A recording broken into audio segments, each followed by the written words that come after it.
मधुबन नाम का एक गांव था जिसमें बंसी अपने परिवार के साथ एक छोटे से कमरे में किराए पर रहता था। बंसी की मां नीलम, उसकी पत्नी रितु और उसके 2 बच्चे, 8 साल की तन्वी और 10 साल का नक्श था। बंसी एक फैक्ट्री में काम करके अपने परिवार को पालता था। एक दिन बंसी अपने मालिक से कहता है, मालिक, मुझे कुछ पैसे मिल जाएंगे क्या? अभी तेरा महीना नहीं हुआ, महीने पर ही पैसे मिलेंगे। चल जाकर काम कर। अब काम करते नहीं ठीक से, मुंह उठाकर पैसे मांगने आ जाते हैं। मालिक, मुझे अपने कमरे का किराया देना है। मकान मालिक को पैसे नहीं दिए तो वो कमरा खाली करा देगा। तुझे सुनाई नहीं देता क्या? अभी पैसे नहीं है, महीने पर मिलेंगे। मालिक के ऐसा कहने पर बंसी काम करने लगता है और शाम को जब बंसी फैक्ट्री से घर आ रहा होता है, मालिक ने पैसे देने के लिए भी मना कर दिया। अब मैं मकान मालिक के पैसे कहाँ से दूंगा? बंसी ये सब सोच ही रहा होता है कि तभी सामने से एक कार आती है जिससे बंसी का एक्सीडेंट हो जाता है। तभी बंसी की मृत्यु हो जाती है। उसके परिवार को ये बात सुनकर बहुत बड़ा सदमा लगता है। ऐसे ही बंसी को खत्म हुए 2 दिन हो जाते हैं। रितु अपनी सास से कहती है, माँ जी, उनको आज गुजरे 2 दिन हो गए। हमारा कोई अब सहारा नहीं है। एक वही तो थे जो पूरे घर को चलाते थे। बहू, तू चिंता मत कर, मैं तेरे साथ हूँ और तू मेरा बेटा है आज से, और तू ही मेरी बहू। हमको हिम्मत बांधनी होगी। कहाँ है बंसी की माँ?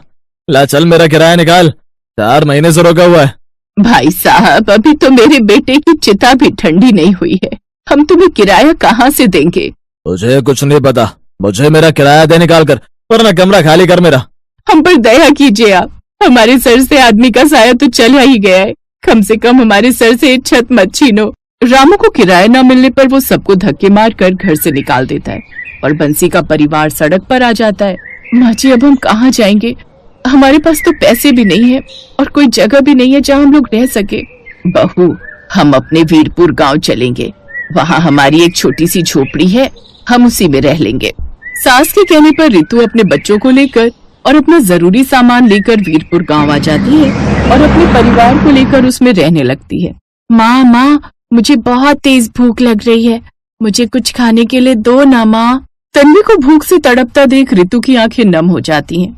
हे भगवान, घर में खाने को दाना नहीं है और बच्चे भूख से परेशान हैं। तभी रितु खाने की तलाश में बाहर जाती है तो उसको चलते चलते एक खेत दिखाई देता है जिसमें हरा हरा पालक बोआ होता है। रितु उसको देखकर सोच ही रही होती है, तभी मोहन नाम का एक आदमी वहाँ से गुजर रहा था। अरे बेटी, तुम इतनी गौर से क्या देख रही हो इस पालक को? कुछ नहीं अंकल जी। सुनो तो बेटी, तुम मुझको अपनी दिक्कत बता सकती हो सकता है मैं तुम्हारी मदद कर दूं। रितु मोहन को अपनी सारी बात बताती है और मोहन उसे कुछ पैसे देता है। वो पालक का खेत भी मोहन का ही था। बेटी, तुम ये कुछ पैसे रख लो और जितना मन करे जब भी जरूरत पड़े तुम मेरे खेत से पालक तोड़ कर ले जाना। आपका बहुत बहुत शुक्रिया अंकल, जो आपने हमारी बुरे वक्त में मदद की। रितु खेत से पालक तोड़ कर ले आई और पैसे से घर का सामान लेकर अपनी झोपड़ी में आ जाती है। माँ, आप अभी भी हमारे लिए कुछ खाने के लिए नहीं लेकर आई हो? बेटा, तुम चिंता मत करो, मैं अभी बस 10 मिनट में खाना बनाकर लाती हूँ। रितु रसोई में जाती है और आलू पालक और रोटी बनाती है और सबके लिए खाना परोसती है। माँ, आपने तो बहुत अच्छी सब्जी बनाई है। सब लोग खाना खा लेते हैं और रात को सो जाते हैं और अगली सुबह रितु काम की तलाश में निकल जाती है और उसे एक रेस्टोरेंट में काम मिल जाता है। फिर वो रेस्टोरेंट में काम करने लगती है। ऐसे ही धीरे धीरे समय बीत जाता है और एक दिन रितु काम से घर आ रही थी तो उसकी टक्कर बाइक से हो जाती है, जिसकी वजह से रितु काम पर नहीं जा पाती थी। फिर 2 दिन बाद, माँ जी, अब मेरा पैर ठीक लग रहा है, थोड़ा थोड़ा चल भी पा रही हूँ, मुझे अब काम पर जाना होगा। रितु पैर से धीरे धीरे चलती हुई अपने काम पर आती है।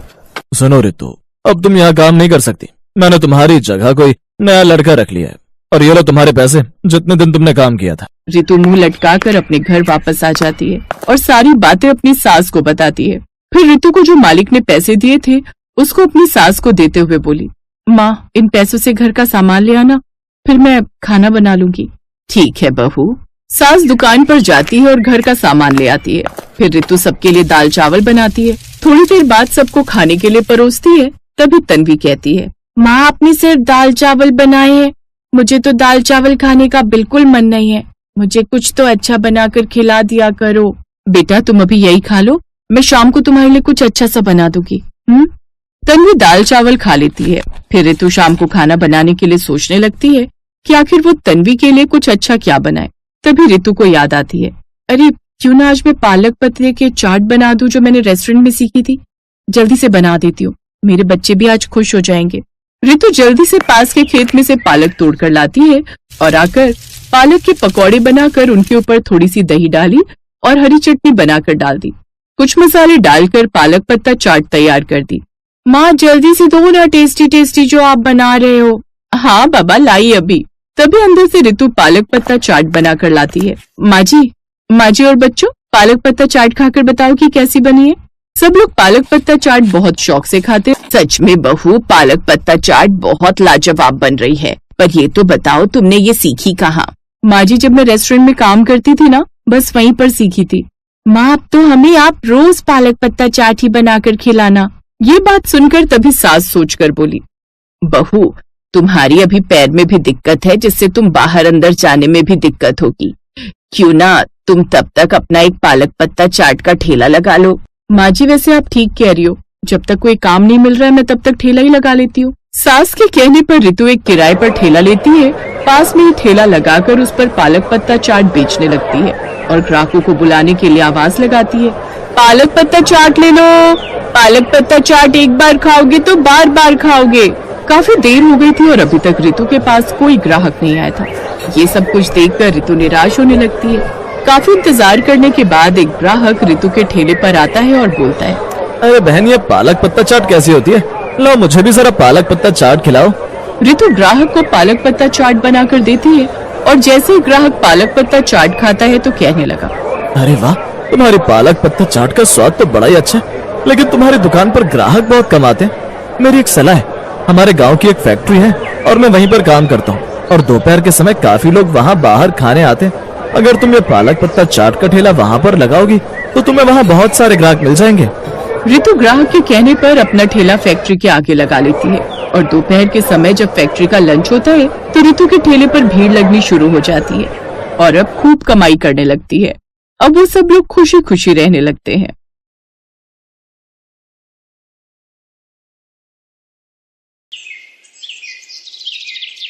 आज पायल को देखने लड़के वाले आए थे, लेकिन उन लड़के वालों में एक खासियत है कि उन्हें लड़की में कोई अच्छाई नहीं चाहिए, बस उन्हें पकौड़े बनाने आते हो। अरे पायल की माँ, जाओ पायल को बोलो कि लड़के वाले आ गए, कुछ चाय नाश्ते का इंतजाम करे। पायल की माँ अंदर गई तो देखा कि पायल पहले से ही चाय नाश्ता बना रही थी। थोड़ी देर बाद पायल चाय नाश्ता लेकर आई। अरे राहुल बेटा, तुम्हें कुछ पायल से बात करनी हो या कुछ पूछना हो तो पूछ सकते हो, बाकी हमें तो बिटिया बहुत पसंद है। माँ आप ही पूछो ना, मैं क्या पूछूं? बेटा, तुम हमारे लिए चाय नाश्ता लेकर आई हो, लेकिन एक बात बताओ, क्या तुम्हें पकौड़े बनाने आते हैं? जी, पकौड़े बनाने में कौन सी बड़ी बात है, आपको पहले ही बताना चाहिए था। अरे तो अभी कौन सी देर हुई है, जाओ जल्दी जाकर हमारे लिए पकौड़े बना कर ले आओ। ठीक है बेटा, जाओ पकौड़े बनाकर लाओ, तब तक आप लोग चाय पीजिए। अरे नहीं, चाय भी हम पकौड़ों के साथ ही पियेंगे। लेकिन तब तक तो चाय ठंडी हो जाएगी ना। हाँ तो चाय भी अपने साथ लेकर जाओ बेटा, चाय भी गर्म करके ले आना पकौड़ों के साथ। लड़की वालों को ये सब थोड़ा अजीब तो लगा, लेकिन फिर भी पायल की माँ ने उससे कहा, जाओ बेटा चाय भी लेकर जाओ। ठीक है माँ। पायल वहाँ से चाय उठाकर ले गई और थोड़ी देर बाद आलू के मस्त पकौड़े बनाकर ले आई। सभी ने पकौड़े खाए, सभी को पकौड़े बहुत पसंद आए। क्या बात है बेटा, तुम्हारे हाथों में तो जादू है, पकौड़े तो बहुत अच्छे बना लेती हो तुम। हमारा परिवार बहुत बड़ा है, हम सभी को पकौड़े खाने का बहुत शौक है, इसके अलावा कोई हमारा बड़ा शौक नहीं है। अगर आप लोगों को ठीक लगे तो रिश्ता पक्का समझे। हाँ, हमारी तरफ से भी रिश्ता पक्का ही समझिए। आप लोगों की इतनी बड़ी कोई मांग भी नहीं है, सिर्फ पकौड़े बनाने आते हो, वो तो हमारी बेटी को आते ही हैं। क्यों बेटा पायल? जी पिताजी। तो इस तरह राहुल की शादी पायल के साथ हो गई। ससुराल में उसकी 2 जेठानियां, 2 जेठ, एक ननद, सास ससुर और राहुल को मिलाकर बहुत बड़ा परिवार था। आज पायल की घर में पहली रसोई थी। बेटा, आज रात तुम्हारी इस घर में पहली रसोई है, हम सबके लिए खाना बना दो। लेकिन सासू माँ, खाने में क्या बनाना है? तभी वहाँ पर पायल की दोनों जेठानियां रानी और मोहिनी आ गई।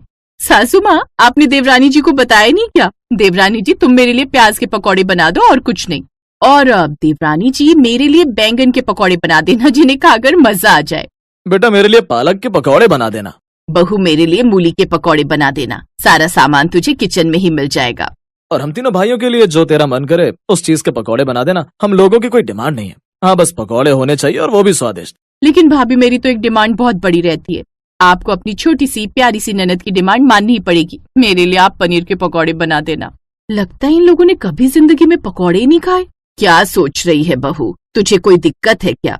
नहीं नहीं सासू माँ, कोई दिक्कत नहीं है। मैं बस पूछना चाहती हूँ कि आप लोग चटनी कौन सी लेंगे पकौड़ी के साथ? नहीं नहीं बहू, कोई चटनी वटनी नहीं चाहिए। ठीक है सासू माँ, अभी बनाती हूँ।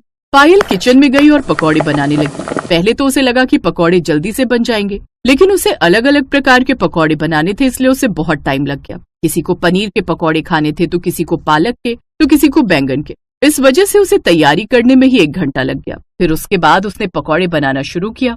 अरे बाप रे, इस पकौड़े वाले परिवार ने तो मुझे परेशान करके रख दिया। खैर कोई बात नहीं, आज पहली रसोई है, इसलिए इन लोगों को पकौड़े खाने होंगे। कल से तो खाना ही बनाना होगा। पकौड़े बनाने से आसान तो खाना बनाना ही है मेरे लिए। पायल ने सबकी पसंद के पकौड़े बनाए और सभी को सर्व कर दिए। सभी को पकौड़ों का स्वाद बहुत अच्छा लगा। क्या बात है पायल, तुझे तो पकौड़े बहुत अच्छे बनाने आते। इतने अच्छे अच्छे पकौड़े हम लोग भी नहीं बना पाते। हाँ पायल, बहुत अच्छे पकौड़े बनाए हैं तुमने। अरे देवर जी, हमने जब एक बार तारीफ कर दी तो तुझे तारीफ करने की क्या जरूरत है? आज तेरी सुहाग रात है ना, वहाँ जितनी मन करे उतनी तारीफ कर लेना अपनी बीवी की। सभी लोग जोर जोर से हंसने लगे। पहली रसोई की रस्म खत्म हो गई। आज पायल की पहली सुहाग रात थी और दोनों लोग अपने कमरे में बैठकर एक दूसरे से प्यार भरी बातें कर रहे थे। आप लोग तो सिर्फ पकौड़े खाकर ही सोने जा रहे हैं, खाना वाना नहीं खाएंगे क्या आप लोग? खाना खाने की क्या जरूरत है पायल, अभी जो हमने खाया वो खाना ही तो था। चलो ये सब छोड़ो, आज हमारी सुहाग रात है, प्यार भरी बातें करते हैं। तभी राहुल ने एक जोरदार डकार मारी। बाप रे, इतनी लंबी डकार! लगता है आपने कुछ ज्यादा ही पकौड़े खा लिए हैं। हाँ पायल, इतने स्वादिष्ट पकौड़े मैं आज तक नहीं खा पाया, इसीलिए ज्यादा खा गया शायद। थोड़ी सी वॉक करके आता हूँ, लगता है पेट में गैस बन गई है। राहुल घर के बाहर वॉक करने चला गया। किसी तरह वो रात बीती और सुबह हो गई। सुबह सुबह पायल सभी के लिए चाय बनाकर लाई। सासू माँ, आपने पायल को बताया नहीं कि सुबह सुबह हम लोग अकेले चाय नहीं पीते, चाय के साथ पकौड़े भी तो चाहिए होते हैं। अरे बहू, वो अभी अभी नई बहू बनकर आई है, धीरे धीरे उसे हमारे घर के नियम और कानून पता चल जाएंगे। बहू, सिर्फ चाय में मजा नहीं आएगा, तेरे हाथ के पकौड़े मिल जाते तो मजा आ जाता। हाँ भाभी, पकौड़े बना दो, अगर आप चाहो तो मैं भी आपकी मदद कर देती हूँ। पायल ने फिर से सभी की पसंद के अलग अलग पकौड़े बनाए। तब जाकर उन्होंने चाय और पकौड़े एक साथ खाए। पायल को ज्यादा कुछ समझ में नहीं आ रहा था कि उस घर में आखिर चल क्या रहा है। दोपहर का वक्त था, खाने का टाइम था। तभी पायल अपनी सास के पास आई और उससे बोली, सासू माँ, लंच का टाइम हो गया है, बताइए खाने में आप लोग क्या खाएंगे? बहू, शायद अभी तक तुझे कुछ समझ में नहीं आया। बहू, हम लोग सुबह नाश्ते में भी पकौड़े ही खाते हैं, दोपहर के खाने में भी पकौड़े ही खाते हैं और रात में भी हम लोग पकौड़े ही खाते हैं। पकौड़े के अलावा हमें कुछ खाना पसंद नहीं। लेकिन सासू माँ, हमें कभी कभी खाना भी खाना चाहिए, सिर्फ पकौड़े खाकर तो सबकी तबीयत खराब हो सकती है। बहू, हमने इस घर में तेरी शादी बस इसलिए की है क्योंकि तुझे इतने स्वादिष्ट पकौड़े बनाने आते हैं। इस घर में ना ही तेरी जेठानियों को ढंग के पकौड़े बनाने आते हैं, ना ही तेरी ननद को, और ना ही मुझे इतने स्वादिष्ट पकौड़े बनाने आते हैं। इसलिए चुपचाप सभी की पसंद के पकौड़े बना दे, और कुछ बनाने की जरूरत नहीं है। ठीक है सासू माँ, बना देती हूँ। पायल फिर से किचन में गई और सबकी पसंद के अलग अलग प्रकार के पकौड़े बनाने लगी। पकौड़े बनाते बनाते उसकी हालत खराब होने लगी। ऐसे ही दिन बीतते गए और एक दिन सभी के पेट में बहुत तेज दर्द उठा। सभी की तबीयत बहुत ज्यादा खराब हो गई, यहाँ तक कि पायल की भी। राहुल, जल्दी से पापा को फोन कीजिए, वही हमें अस्पताल ले जाएंगे, क्योंकि हम सबकी हालत बहुत खराब है। कौन किसको अस्पताल ले जाएगा भला? हाँ हाँ, तुम बिल्कुल सही कह रही हो, अभी करता हूँ ससुर जी को कॉल। राहुल ने पायल के पिताजी को तुरंत कॉल किया। उसके पिताजी तुरंत आए और सभी को अस्पताल ले गए। डॉक्टर ने सभी का चेकअप किया और उनकी कुछ जांच भी की। रिपोर्ट देखने के बाद डॉक्टर हैरान हो गया। आप सभी के पेट में सड़न पैदा हो गई है, बहुत ही बड़ा इन्फेक्शन हुआ है सभी के पेट में। इतना ज्यादा ऑयली आप लोग खाते हैं, बस सब इसी का परिणाम है। क्या खाते हैं आप लोग खाने में? डॉक्टर साहब, मेरे ससुराल वाले सुबह से लेकर रात तक सिर्फ पकौड़े ही खाते हैं। नाश्ते में भी पकौड़े, लंच में भी पकौड़े, डिनर में भी पकौड़े। कोई रिश्तेदार आ जाए उसको भी पकौड़े ही खिलाते हैं हम लोग। मैंने कई बार इन लोगों से रिक्वेस्ट की कि कुछ और खाइए वरना तबीयत खराब हो सकती है, लेकिन ये लोग नहीं माने। देखिए, बहुत बुरी बात है। अब आप लोगों को कुछ पौष्टिक आहार, हरी सब्जियां, ये सब लेने पड़ेंगे, वरना बहुत बुरा हो सकता है आप लोगों के साथ। अगर आपने पकौड़े खाए तो जो मैं दवा देने जा रहा हूँ, ये दवाइयां भी असर नहीं करेंगी, क्योंकि इम्यूनिटी भी बहुत वीक हो चुकी है आप लोगों की। डॉक्टर साहब, हमें नहीं पता था कि पकौड़े खाने से इतना नुकसान हो सकता है हम लोगों को। सिर्फ आप लोगों की ही नहीं, बल्कि आपकी बहुएं प्रेग्नेंट होंगी तो आने वाली संतान भी स्वस्थ पैदा नहीं होंगी, उसे भी शुरू से बीमारियां पकड़े रहेंगी। मैं तो कहूंगा अगले 6 महीने तक आप लोग पकौड़े को हाथ तक मत लगाना। उसके बाद खाने का मन हो तो कभी कभार खा सकते हो। डॉक्टर साहब, हम आपसे वादा करते हैं कि अब हम लोग कभी पकौड़े नहीं खाएंगे। बस किसी तरह इस बार हम सबको ठीक कर दीजिए। हमने अपनी बहू को भी पकौड़े बनवा बनवा कर बहुत परेशान कर डाला। डॉक्टर साहब ने सभी को ग्लूकोज की ड्रिप चढ़ा दी। 2 दिन सभी को एडमिट रखा। 2 दिन बाद वो लोग अपने घर आ गए और उस दिन के बाद सभी ने मिलजुल कर पौष्टिक खाना बनाना शुरू कर दिया और पकौड़े खाने हमेशा हमेशा के लिए बंद कर दिए।